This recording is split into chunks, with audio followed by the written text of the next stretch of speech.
طائف میں جب پتھر مارے ان ظالموں نے تو میرے دوستوں بزرگوں بدن سے خون پانی کی طرح بہ رہا تھا، اور یہاں سینہ شک کر دیا گیا نہیں بہا، تو اس پر حضور کی جو پوزیشن ہے، جو حیثیت ہے، جو رسول اللہ کا اسٹیٹس اور مرتبہ ہے، اس کو جاننے والوں نے کہا کہ کہیں پر آپ سے، کیونکہ نبی کے اندر نورانیت فرشتے سے زیادہ زوردار ہوتی ہے، اور نبی کی بشریت عام انسان سے زیادہ پاکیزہ ہوتی ہے، تو فرمایا جہاں پتھر لگے اور جسم کی چمڑی پھٹی اور خون نکلا وہاں تو بشریت کا ظہور تھا، لیکن معراج کی رات میں جو حرم میں لٹا کر سینے کو شک کیا گیا اور اندر سے دل کو یہ مضبوطی دی گئی تاکہ رب کا جلوہ جب سامنے آئے تو پھر طبیعت میں کوئی اس قسم کا کوئی خرابی لازم نہ آئے، تو اس کے لیے جو یہ کام کیا جا رہا تھا اس میں خون نہیں نکلا، تو اس میں فرشتوں سے زیادہ نورانیت کی طاقت کو شو کیا جا رہا ہے، اور بتایا جا رہا ہے کہ نبی بشروں میں بھی اعلیٰ بشر ہوتا ہے اور نورانیت اور ملکی صفت میں بھی سب سے زیادہ شان رکھنے والا ہوتا ہے۔ اور حضور، یہ تو بخاری شریف کی حدیث ہے، آپ آئیے میں اس کی تدبیق کرتا ہوں۔ بخاری شریف کتاب الصلاۃ میں حدیث ہے، نبی کریم صلی اللہ علیہ وسلم فرماتے ہیں صحابہ کرام سے کہ میں جب نماز پڑھا ہوں نا تو تم اپنے رکوع اور سجدے کو ٹھیک رکھا کرو، کتاب الصلاۃ بخاری شریف۔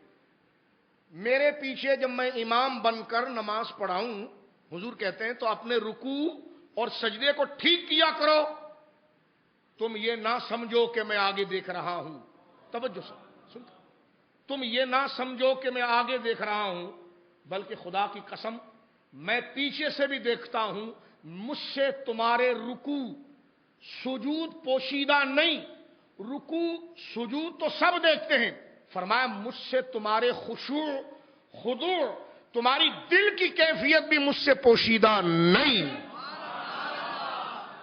یہ نبی ہوتا ہے، اس کو نبی کہتے ہیں۔ امام غزالی علیہ رحمت نے، توجہ ہے آپ کی، پہلے نبی کو نبی مانیں گے تو معراج سمجھ میں آ جائے گی۔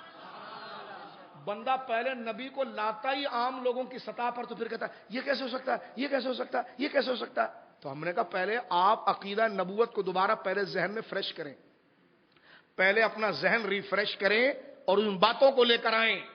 توجہ ہے، امام غزالی کا جب مناظرہ عیسائیوں کے ساتھ ہوا، کیونکہ وہ فلاسفر تھے، امام غزالی کی عمر 55 سال تھی، 45 سال وہ فلاسفر رہے، اور فلسفی ان کی بڑی مشہور ہے، امام غزالی کی، الغزالی پوری دنیا مانتی ہے امام رازی کو، الرازی اور غزالی کو۔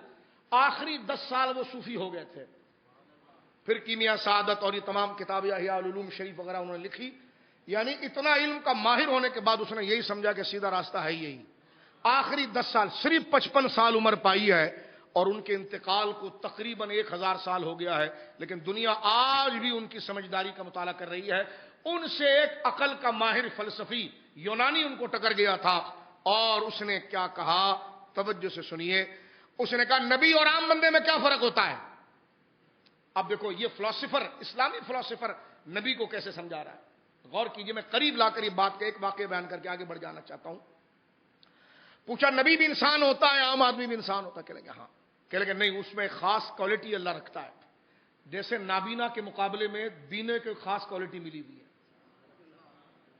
دیکھو جیسے ساری مخلوق کو اللہ نے بیان پیدا کرایا، لیکن پتھر کے مقابلے میں جاندار کو ایک کوالٹی ملی ہے کہ اس میں جان ہے، پتھر میں جان نہیں ہے۔ پھر جاندار میں ایک جانور ہے، کوئی انسان ہے۔ انسان کو دیگر جانداروں پر فضیلت ہے کہ اس کو عقل اور بولنے کی طاقت ملی ہے۔ تو ہر مخلوق ایک جیسی نہیں، ہر ایک کے اوپر ایک درجہ اللہ نے رکھا ہے۔ سمجھ رہے ہو میری بات؟ دیکھو جان تو بندر میں بھی ہے، گائے میں بھی ہے، اور جانوروں میں بھی ہے، جان آپ میں بھی ہے، میرے میں بھی ہے، لیکن ہم اس سے ایک زیادہ صفت رکھتے ہیں، کس میں؟ عقل کی اور بولنے کی، نطق اور عقل۔ اس وجہ سے انسان عام حیوانوں میں جاندار ہونے کے باوجود وہ ان سے ممتاز ہوتا ہے اپنی عقل کی وجہ سے۔ تو پتا چلا ہر مخلوق ایک جیسی نہیں، ایک کے اوپر ایک درجہ خدا رکھتا ہے، اور ہر ایک اوپر والے کو نیچے کے مقابلے میں ایک ایسی شان دے دیتا ہے کہ نیچے والا اس کے مقابلے پر نہیں آ سکتا. تو جس طرح بے جان جاندار کے مقابلے پر نہیں آ سکتا، جاندار مل کر انسان کی شان کے مقابلے میں نہیں آ سکتے، اسی طرح انسان انسان ہو کر نبی کی شان کے مقابلے پر نہیں آ سکتا. یہ لاجیکل طور پر سمجھنے کا طریقہ ہے. سمجھ رہے ہیں آپ؟ اور یہ بالکل انڈرسٹوڈ چیز، فیکٹ ہے ہمارے سامنے. ایک پتھر پڑا ہوا اس کو اٹھا کے ادھر پھینک دے، لیکن اس کے مقابلے میں جاندار، جیسے پھول کھل رہے ہیں اس میں جان ہے، آپ ہیں، میں جاندار ہے. تو پھر جو بے جان ہے اس کے اوپر درجہ کس کا ہے؟ جاندار کا. توجہ ہے، جاندار کا جذبہ ہے. اور جاندار میں تو کئی چیزیں، جانور، حیوان سب ہیں، اس میں انسان ہے. انسان ان سے کیوں ممتاز ہوا اور انسان عام جانداروں سے کیوں ممتاز ہوا؟ اس لیے کہ اس خدا نے اس کو بولنے کی طاقت دی ہے، نطق اور عقل دی ہے. تو جس طرح انسان عام جانداروں سے ممتاز ہو جاتا ہے میرے دوستو، اسی طرح نبی انسان جاندار ہونے کے باوجود جانداروں میں ایک الگ سی شان میں ممتاز ہوتا ہے. تو نبی انسان ہونے کے باوجود اس کو اللہ ایک ایسی شان دیتا ہے کہ جو سارے انسانوں میں ممتاز ہو جاتا ہے. امام غزالی کا یہ جملہ سنیے، پھر ہم آگے بڑھتے ہیں تاکہ آپ کے ذہن میں کوئی وسوسہ نہ پیدا ہو سکے. امام غزالی سے ایک دنیا دار فلسفر جو عقل سے کام کرتا تھا، قرآن و سنت کو نہیں، وہ کہتا تھا عقل سے بتاؤ نبی اور آپ انسان میں ڈیفرنس کیا ہے. اس نے کہا نبی، امام غزالی نے تو اعلیٰ حضرت نے اولا شریف میں لکھا ہے کہ نبی کو 5 صفتیں ایسی ملتی جو کسی انسان کو نہیں ملتی. جس طرح دیکھو عام جانور میں بھی جان ہے اور ہم میں بھی جان ہے، لیکن ہمیں 2 چیزیں ایسی ملی جو اس کو نہیں دی گئی، ایک عقل، ایک بولنے کی طاقت. اسی طرح نبی کو عام انسانوں کو مقابلے میں 5 چیزیں ایسی ملتی جو عام انسان کو نہیں ملی. امام غزالی نے اس کو کیا سمجھایا، ذرا توجہ کیجیے. اس نے کہا دیکھیں، امام غزالی فرماتے ہیں عام انسان کے مقابلے میں انسان نبی کیسے ہوتا ہے. کہا ایک روم کا بادشاہ تھا، اس نے پینٹنگ کا امتحان رکھا اور اور کہا جو سب سے اچھی پینٹنگ بنائے گا اس کو فلاں فلاں فلاں قیمتی انعام دیے جائیں گے. جی بلا لیے گئے. ایک ترکی کا بندہ آیا اور ایک چین کا بندہ آیا، دونوں کو ایک ایک دیوار دے دی گئی. اس کو کہا آپ نے پینٹنگ اس دیوار پر کرنی ہے. چینی کو کہا آپ کو پینٹنگ اس دیوار پر کرنی ہے. ترکی کو کہا کہ آپ کو پینٹنگ اس دیوار پر کرنی ہے. بیچ میں ڈال دیا پردہ تاکہ یہ جو بنا رہا ہے وہ نہ دیکھ سکے، وہ جو بنا رہا ہے یہ نہ دیکھ سکے.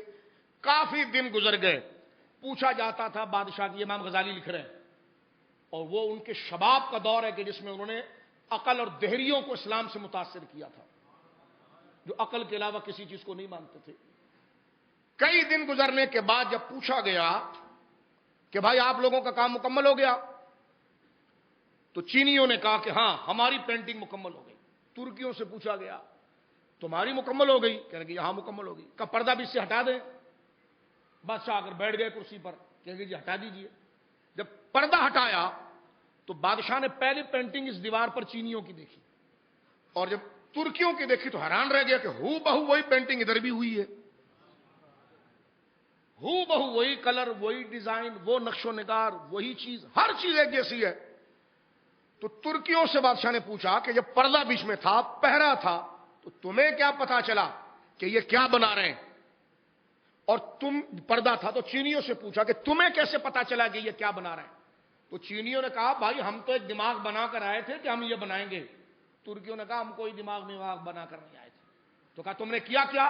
کہا انہوں نے دیوار پر اپنے قلم سے پینٹنگ کی اور ہم نے دیوار کو سیکل کر کے آئینہ بنایا.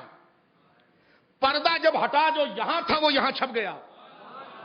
سمجھ رہے ہو؟ فرمایا نبی وہ ہوتا ہے کہ جس کا دل اتنا صاف و شفاف ہوتا ہے کہ قدرت کے فیصلے جو لوح محفوظ پر ہوتے ہیں وہ بالکل اسی طرح اس کے دل پر اترتے ہیں جیسے آئینے پر اتر رہے ہیں. یہ امام غزالی نے اس کے سامنے ایک بات کی ہے. تو حضور رسول کریم فرماتے ہیں کہ معراج کی رات جب میرا سینہ شق کیا گیا تھا تو اس میں میرے دل کو زمزم کے پانی سے دھویا گیا تھا، اور اس میں آنکھیں بھی تھی جو سنتی تھی، دیکھتی تھی، اور کان بھی تھے جو سنتے تھے. اور یہ بخاری شریف کی دوسری حدیث میں نے آپ کے سامنے لایا جس میں حضور نے کہا کہ میرے پیچھے رکوع سجود صحیح کیا کرو اور نیتیں بھی اللہ کے لیے ٹھیک رکھا کرو، اس لیے کہ میں صرف آگے سے نہیں دیکھتا، میں پیچھے سے بھی دیکھتا ہوں. تمہارا رکوع اور سجود مجھے آگے دیکھنے کے باوجود پوشیدہ نہیں، صرف تمہارا فزیکل رکوع اور سجود ہی نہیں، تمہارے دل میں کیا چل رہا ہے وہ بھی میں آگے دیکھنے کے باوجود پیچھے سب کو دیکھ لیتا ہوں۔ نبی اور غیر نبی میں کیا فرق ہے؟ یہی فرق ہے۔